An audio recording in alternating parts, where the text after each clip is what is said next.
दोस्तों, कहानी की शुरुआत होती है इससे पहले कि वो कुछ समझ पाती, एक काली परछाई अचानक आकर उस लेडी पर हमला कर देती है और इसे गर्दन से।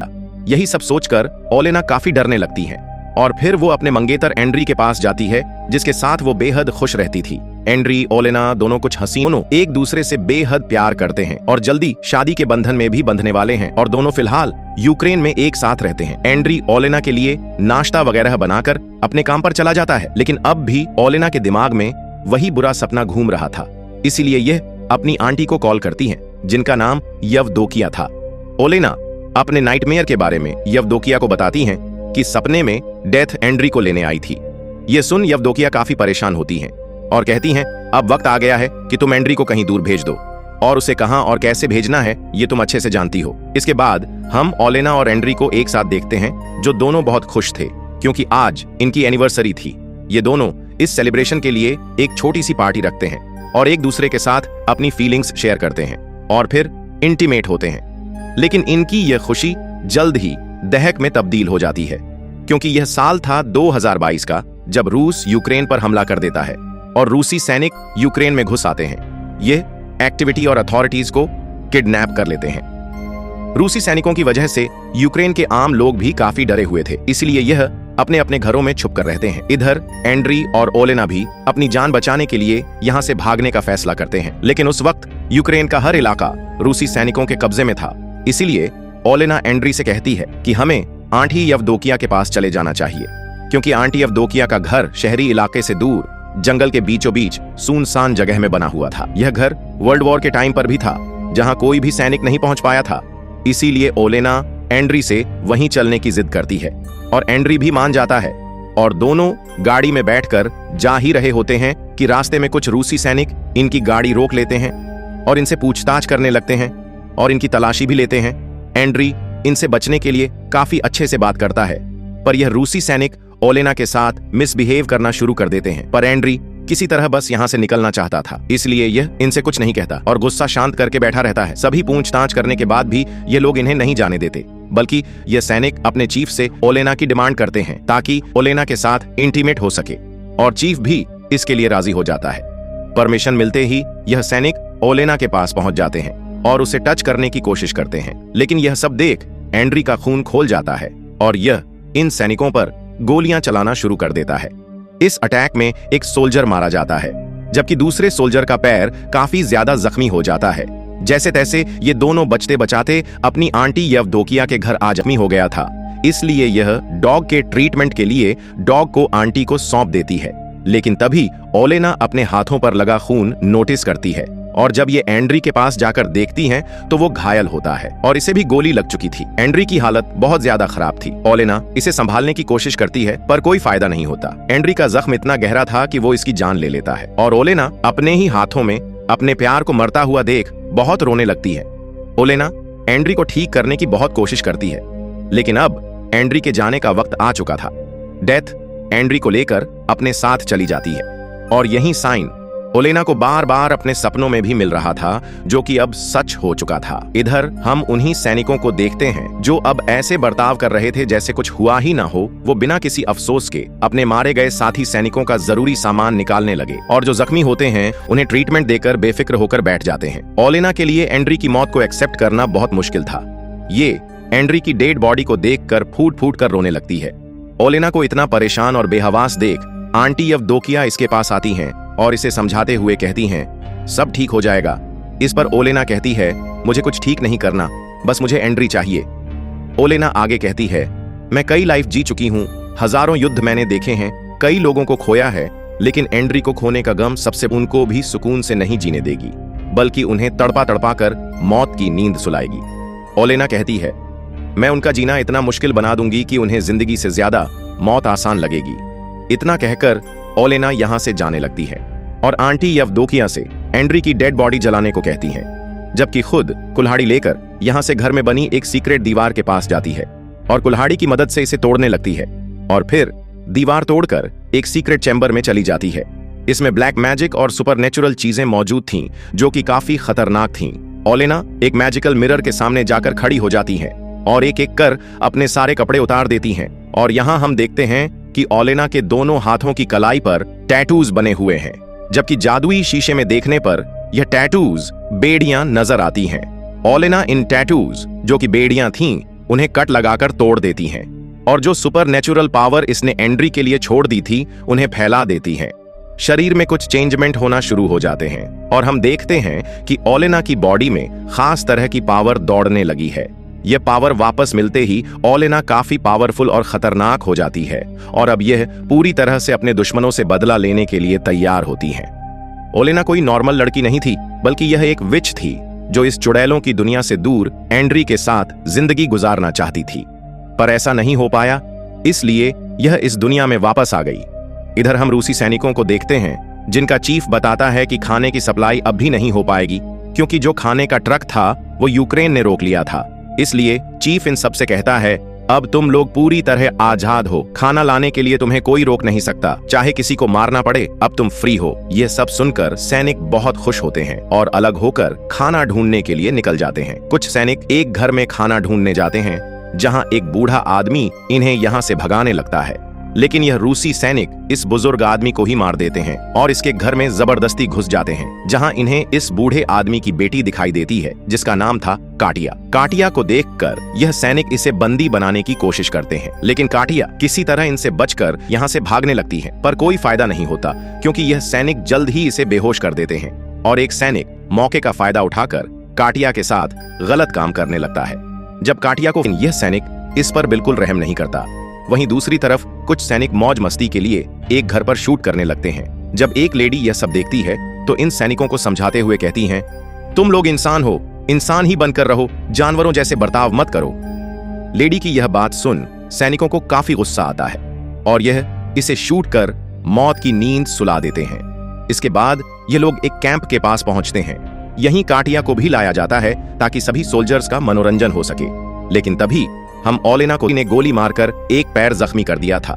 ओलेना के इस रिचुअल से इससे मुश्किल था और फिर इस सैनिक के मुंह से बालों का गुच्छा और एक पेपर का टुकड़ा बाहर निकलता है जिस पर लिखा था, यह जंगल तुम सबकी कब्र बन जाएगा।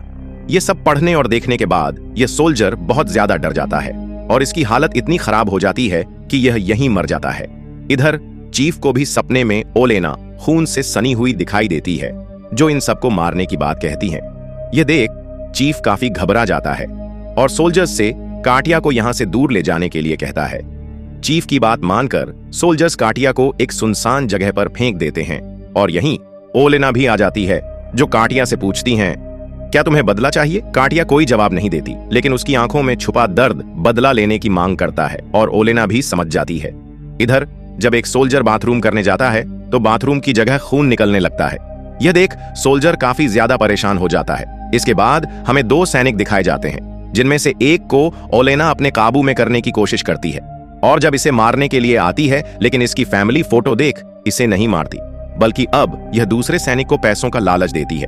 जमीन पर इतने सारे पैसों को देखकर यह सोल्जर लालच में उसके पास जाने लगता है। अगली सुबह जब सभी सोल्जर्स अपने फोन देखते हैं तो सबको एक ही मैसेज मिलता है, तुम सबकी कब्र इसी जंगल में बनेगी। यह पढ़ने के बाद सभी सोल्जर्स काफी घबरा जाते हैं, लेकिन चीफ इस पर ज्यादा ध्यान नहीं देता क्योंकि यह भूत प्रेत और काली शक्ति पर बिल्कुल भी यकीन नहीं करता था, बल्कि चीफ इसे दुश्मनों की एक चाल बताता है और सभी सोल्जर्स को देखते हैं जो पेड़ से बंधा हुआ था। इसके बाल उखाड़ दिए गए थे, होंठ सिल दिए गए थे और पेट भी फटा हुआ था। इतनी बुरी कंडीशन देख सभी शॉक्ड रह जाते हैं और एक से नहीं बढ़ना चाहिए था। इधर हम ओलेना को देखते हैं जो काफी पावरफुल रिचुअल परफॉर्म कर रही थी। इसके अंदर यह एक डीमन को समन करती है और फिर इस डीमन को अपने अंदर समा लेती है ताकि उसकी शक्तियां इसे मिल सके। जब यवदोकिया अपने घर के बाहर निकलकर देखती है तो वहां बहुत सारी डेड बर्ड्स की बारिश होती है। यह देख यवदोकिया डरकर जल्दी से ओलेना के पास आ जाती है और जब ओलेना को देखती है तो समझ जाती है ओलेना अब अपने बदले की आग में बहुत आगे बढ़ चुकी थी, लेकिन ये सब खुद ओलेना के लिए भी बेहद खतरनाक साबित हो रहा था। इसलिए यवदोकिया ओलेना को समझाने की कोशिश करती है कि तुमने अगर यह सब अभी नहीं रोका तो इसका खामियाजा तुम्हें भी भुगतना होगा, लेकिन ओलेना इसकी एक नहीं सुनती और कहती है कि मुझे अपने अंजाम की परवाह नहीं है, मैं बस अपने बदले के लिए किसी भी हद तक जा सकती हूँ, मैं मर भी गई तो मुझे कोई गम नहीं। ये सुन यवदोकिया कहती है कि मैंने ही तुम्हें विच बनाकर एक नई जिंदगी दी थी और अब तुम मुझे ही अकेला छोड़कर जाना चाहती हो। ओलेना यवदोकिया की कोई भी बात नहीं सुनती। इधर हम एक सैनिक को देखते हैं जिसे अपनी फैमिली की फोटो मिली थी। इस फोटो में उसकी वाइफ और उसका बेटा खून से सना हुआ था क्योंकि ओलेना ने इन दोनों को मार दिया था और इसी फोटो की मदद से इन्हें मारने के लिए रिचुअल भी परफॉर्म किया था। ये देख सोल्जर बहुत डर जाता है और अपनी फैमिली को देखने के लिए घर जाने की जिद करने लगता है, लेकिन चीफ शहर जाने की इजाजत नहीं देता, इसलिए यह खुद ही टैंक लेकर निकल पड़ता है।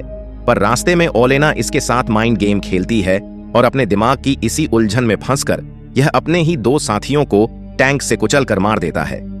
ये देख बाकी सोल्जर्स इसे खूब मारते हैं।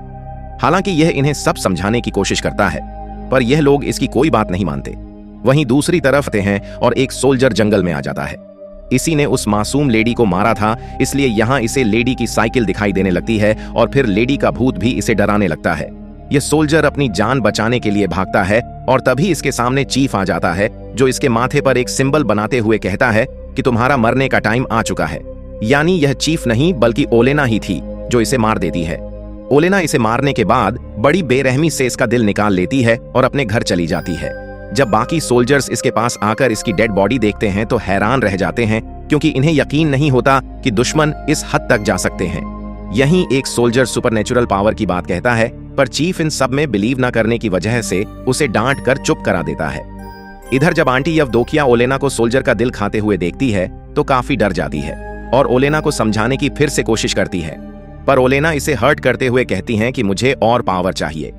थोड़ी देर बाद जब ओलेना अपने होश में आती है तो यह यवदोकिया से अपनी गलती की माफी मांगती है और फिर यहाँ से चली जाती है। यवदोकिया भी अब ओलेना को देखकर उससे डरने लगती है, क्योंकि बदले की आग में वह न सिर्फ अपनी असली पहचान खो रही थी बल्कि एक बुरी विच में भी बदलती जा रही थी। रात को ओलेना सैनिकों के कैंप में जाती है और वहां सबके लिए वार्निंग छोड़ती है। अगली सुबह जब सोल्जर्स मरे हुए सैनिकों की बॉडी जगह पर नहीं देखते हैं तो काफी घबरा जाते हैं और जल्दी डेड बॉडीज को ढूंढने निकल पड़ते हैं। और आगे बढ़ने पर इन्हें वो डेड बॉडीज पेड़ पर लटकी हुई दिखाई देती हैं। यह सब देख एक सोल्जर इतना ज्यादा डर जाता है कि यह खुद को ही मार लेता है, क्योंकि यह ओलेना के हाथों नहीं मरना चाहता था। इसलिए यह ओलेना का सामना करने से अच्छा खुद को ही खत्म कर लेता है। इसके बाद उस सोल्जर को दिखाया जाता है जिसने कटिया के साथ गलत किया था। उसकी बॉडी से, खासकर प्राइवेट पार्ट से कीड़े मकोड़े निकलने लगते हैं और यह दर्द से बुरी तरह तड़पने लगता है और खुद को बचाने के लिए यह कटिया के घर ही पहुंच जाता है, जहां कटिया अपना बदला लेने के लिए इसे मारने ही वाली होती है कि कटिया इसे मार देती है। वहीं दूसरी तरफ ओलेना सभी सोल्जर्स को दिखाई देती है, जिसे पकड़ने के लिए सब इसका पीछा करते हैं और 2 सैनिक तो आपस में ही भिड़ जाते हैं और एक दूसरे को मार देते हैं, जबकि चीफ और बाकी सैनिक ओलेना को शूट करने लगते हैं, जिससे ओलेना काफी जख्मी हो जाती है और यह जान बचाने के लिए तुरंत घर आ जाती है। यवदोकिया ओलेना के शरीर से बुलेट्स निकालती हैं और कहती हैं कि हर एक मौत का बदला तुम्हें खुद चुकाना होगा और आखिरी चीफ को मारने के साथ तुम भी खत्म हो जाओगी, क्योंकि यही डील ओलेना ने कर रखी थी। यवदोकिया अब भी इस खेल को यहीं रोकने के लिए कहती है, पर ओलेना नहीं मानती। एक एक कर ओलेना सभी सोल्जर्स को मार देती है, पर चीफ इसके काबू में नहीं आता, बल्कि ओलेना को पकड़कर उसके साथ गलत काम करने लगता है। पर तभी हम देखते हैं कि ओलेना उसके पीछे खड़ी है, यानी यह जिसके साथ गलत काम कर रहा था वह इसी का सोल्जर था और यह सब ओलेना का माया जाल था। ओलेना चीफ को तड़पाने लगती है और मारने ही वाली होती है कि तभी यहाँ आंटी यवदोकिया आ जाती हैं। यवदोकिया ओलेना से कहती हैं कि तुम्हारे पेट में एक बच्चा पल रहा है और अगर इस चीफ को ज्यादा भी नुकसान हुआ तो बच्चा भी मारा जाएगा, क्योंकि ओलेना ने यही डील डीमन और डेविल के साथ कर रखी थी। यवदोकिया इसे समझाती हैं कि यह बच्चा एंड्री की आखिरी निशानी है, तुम्हारे प्यार की निशानी है, और यही बच्चा तुम्हारे जीने की आखिरी वजह भी है। यह सब सुनने के बाद ओलेना भी शांत हो जाती है, पर अब भी इसके दिमाग में चीफ ही घूम रहा था, जो गुस्से को और बढ़ा देता है। पर ओलेना जब अपने डॉगी को देखती है तो बिल्कुल शांत हो जाती है, क्योंकि एंड्री और ओलेना दोनों ही इस डॉग को बड़े प्यार से अपने साथ रखा था। ओलेना आखिर में कहती हैं कि माफ करना सॉल्यूशन नहीं है, क्योंकि लास्ट में सब चीजें फिर से वापस आएंगी। आंटी यवदोकिया कहती हैं कि चीफ को मारने की जरूरत नहीं, बल्कि मेरे पास एक दूसरा प्लान है। फिर सीन शिफ्ट होता है चीफ पर, जिसे यवदोकिया ने पूरी तरह से पागल कर दिया था और इसके ही सैनिक इसे सभी सोल्जर्स का खून ही बताते हैं और फिर इसे लेकर प्रिजन में चले जाते हैं। इसके बाद हमें कुछ टाइम बाद का सीन दिखाया जाता है, जहां हम ओलेना को देखते हैं जिसने एक बच्चे को जन्म दिया है और अब यह इसी के साथ अपनी जिंदगी की नई शुरुआत करेगी और इसका बदला भी पूरा हो चुका है और इसी सीन से मूवी खत्म हो जाती है। तो दोस्तों, कैसी लगी आपको ये कहानी कमेंट करके जरूर बताओ और ऐसे ही मूवी एक्सप्लेन वीडियो देखने के लिए चैनल को सब्सक्राइब करके बेल आइकन को ऑल पर सिलेक्ट जरूर कर लेना, जिससे कि हमारी नई नई वीडियो आपके पास में पहुंचती रहे। धन्यवाद दोस्तों।